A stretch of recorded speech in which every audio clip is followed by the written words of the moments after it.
Je suis pas d'accord avec toi. Ils tuent la Coupe des Confédérations, les Allemands. Pas du tout. Tu vas voir où ils iront, les Allemands. Toi, tu les vois gagner, toi.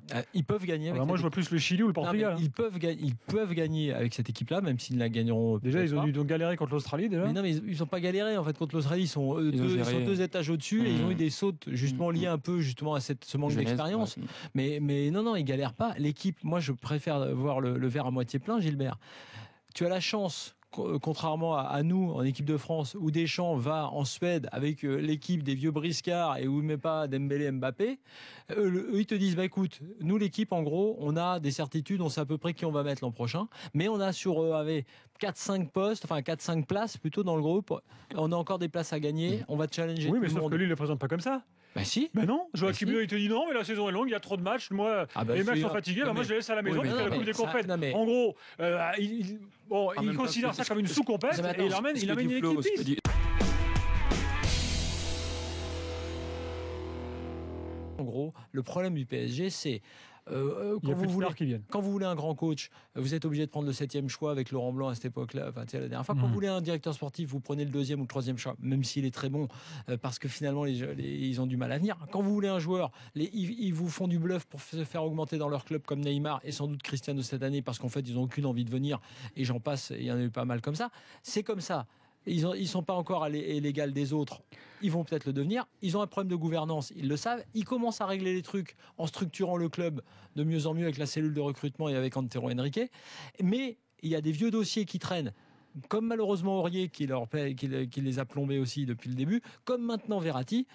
Donc, le meilleur moyen de faire table rase, c'est de dire ok, Verratti, on dégage, on vend, et derrière on fait un transfert qui n'a rien à voir avec l'affaire Verratti, je le répète, mais qui va te faire oublier tout ça, parce que là, quand les supporters, les médias, tous les observateurs, s'ils voient débarquer Mbappé à Paris, là tu dis ah d'accord, là tu fais l'unanimité. D'abord parce que tu prends un joueur que les autres clubs veulent, que les autres grands clubs veulent, comme le Real. Ensuite parce que tu prends un très bon joueur. Enfin parce que tu prends un francilien.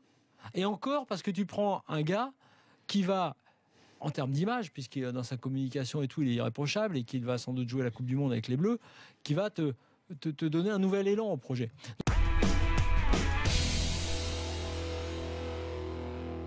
Donc ça sera un super climat, il y aura des super pelouses, les stades, j'en parle même pas, j'y étais récemment encore, ça va être fabuleux, on va être un petit peu... c'est impressionnant les stades, comment ils vont être. Et je dis que ça sera la plus belle parce que, pour une fois, parce qu'avant de parler de stade et de pelouse, on parle de joueurs et de spectacles et de rythme.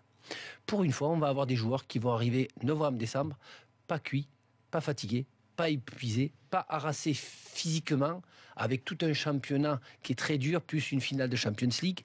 Là, non. Ils ne seront pas ni au début de la saison, où ils ne sont pas encore prêts, ni à la fin de saison, où ils sont harassés, épuisés, fatigués. On a vu tellement de joueurs se faire des entorses du genou et des élongations et ne pas aller à la Coupe du Monde parce qu'ils étaient épuisés d'une saison, ce qui ne sera pas le cas au mois de novembre, décembre, fin novembre, début décembre, dans cette Coupe du Monde.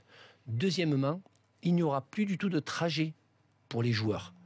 Tous les matchs vont se dérouler à Doha, ce qui fait que il n'y aura pas, ils s'entraîneront, ils rentreront à l'hôtel. Le Qatar, c'est grand comme la Corse, en gros. Voilà, exactement. C'est tout petit. Et tout se déroulera à Doha.